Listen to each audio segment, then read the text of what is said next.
मोहतरम दोस्तों, आज की वीडियो में हम एक निहायत दिलचस्प और रूहानी सफर पर आपको लेकर जाएंगे, जहां हम जानेंगे रोए जमीन पर इबादत के लिए सबसे पहला और पाक घर यानी खाना काबा कब और किस तरह तामीर हुआ। सबसे पहले किसने उसकी बुनियाद रखी और पहला तवाफ किसने किया। कौन कौन से अजीम अंबियाए किराम अलैहिस्सलाम इस मुकद्दस मकान की तामीर में शामिल हुए। आज तक खाना काबा कितनी मर्तबा तामीर हुआ। मौजूदा तामीर किस अजीम शख्सियत के दौर में मुकम्मल हुई। सबसे पहले इस पर पर्दा किस बादशाह ने चढ़ाया और खाना काबा के पर्दों को आग किसने लगाई। सोने का पहला दरवाजा किसने नस्ब करवाया। इस वीडियो को आखिर तक जरूर देखें ताकि आप हर तारीखी और मुस्तनद हकीकत से मुस्तफीद हो सकें और खाना काबा की अजमत, शान और शानदार तारीख को पूरी तरह समझ सकें। यकीनन ये मालूमात आपके लिए बहुत दिलचस्प और रूहानी फवायद का बायस होंगी। मुअज़्ज़ज़ नाज़रीन, सबसे पहले खाना काबा की तामीर की सआदत फरिश्तों को नसीब हुई। एक शख्स ने इमाम ज़ैनुल आबिदीन रज़ी अल्लाह अन्हु से पूछा कि बैतुल्लाह का तवाफ कब से शुरू हुआ। आप रज़ी अल्लाह अन्हु ने फरमाया कि जब अल्लाह ताला ने फरिश्तों को ज़मीन पर अपना खलीफा मुकर्रर करने का हुक्म दिया तो फरिश्तों ने अर्ज़ किया कि क्या आप ऐसी मखलूक को खलीफा बनाएंगे जो ज़मीन में फसाद फैला सकती है और खून बहा सकती है, जबकि हम तो हमेशा आपकी तस्बीह और तकदीस करते हैं। अल्लाह ताला ने फरमाया कि जो मैं जानता हूं तुम नहीं जानते। इस पर फरिश्तों को शदीद शर्मिंदगी हुई और उन्होंने हालत जारी में अर्श इलाही का 3 मरतबा तवाफ किया। अल्लाह ताला ने उन पर रहमत फरमाते हुए अर्श के नीचे बैतुल मामूर कायम किया और हुक्म दिया कि तुम इसका रोजाना तवाफ किया करो, जिसमें 70,000 फरिश्ते शामिल होते हैं और जो एक बार तवाफ कर लेता है उसे दोबारा की बारी नहीं मिलती। इसके बाद अल्लाह ताला ने फरिश्तों को हुक्म दिया कि वो जमीन पर जाएं और बैतुल्लाह की मानिंद और उसी पैमाने के मुताबिक मेरा घर तामीर करें। यूं सबसे पहले बैतुल्लाह की बुनियादें फरिश्तों ने रखी और तामीर भी की।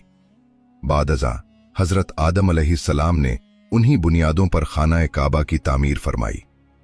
हजरत अब्दुल्लाह बिन अब्बास रजी अल्लाह अन्हु से रिवायत है कि जब अल्लाह ताला ने हजरत आदम अलैहिस्सलाम को जन्नत से जमीन पर उतारा तो उनका कद इतना तवील था कि सर आसमान से लग रहा था और पांव जमीन पर थे और वो फरिश्तों की इबादत की आवाजें सुनते थे। खौफ खुदा के सबब हजरत आदम अलैहिस्सलाम लरजते और कांपते रहते। चुनाचे अल्लाह ताला ने उनका कद कम करके 60 हाथ कर दिया।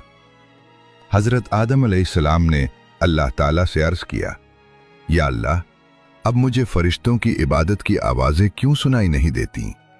अल्लाह ताला ने फरमाया, ए आदम, तुम अपने आमाल की वजह से इस नेमत से महरूम हो गए हो।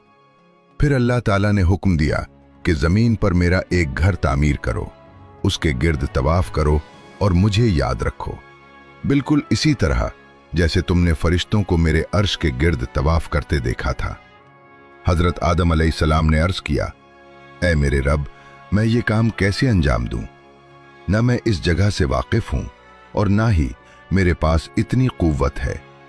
अल्लाह ताला ने फिर एक फरिश्ता मुकर्रर फरमाया जो उन्हें मगरिब की समत ले गया। हजरत आदम अलैहिस्सलाम जिस बाग के पास से गुजरते और जो उन्हें पसंद आता वो फरमाते, यहीं मुझे रोक दो, मगर फरिश्ता कहता, आपकी मंजिल आगे है। यूं वो सिलसिलावार आगे बढ़ते रहे यहां तक कि मक्के मुकर्रमा पहुंच गए। रास्ते में जिन मकामात पर हजरत आदम अलैहिस्सलाम रुके वो बाद में आबादियां बन गईं और जिन मकामात को छोड़ दिया गया वो जंगलात और बयाबान बन गए। हजरत आदम अलैहिस्सलाम ने खाना काबा की तामीर के लिए 5 मुख्तलिफ पहाड़ों के पत्थर इस्तेमाल किए। कोहे तौरे सीना, तौरे जैतून, कोहे लुबनान, कोहे जूदी और बुनियाद में जबले हिरा का पत्थर शामिल किया।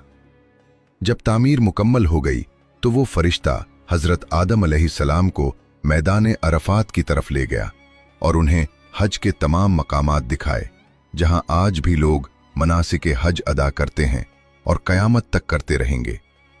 इसके बाद उन्हें वापस मक्के मुकर्रमा लाया गया। फिर हजरत आदम अलैहिस्सलाम ने 1 हफ्ता तक बैतुल्लाह का तवाफ किया और उसके बाद सरजमीन हिंद की तरफ रवाना हो गए, जहां बोझ नामी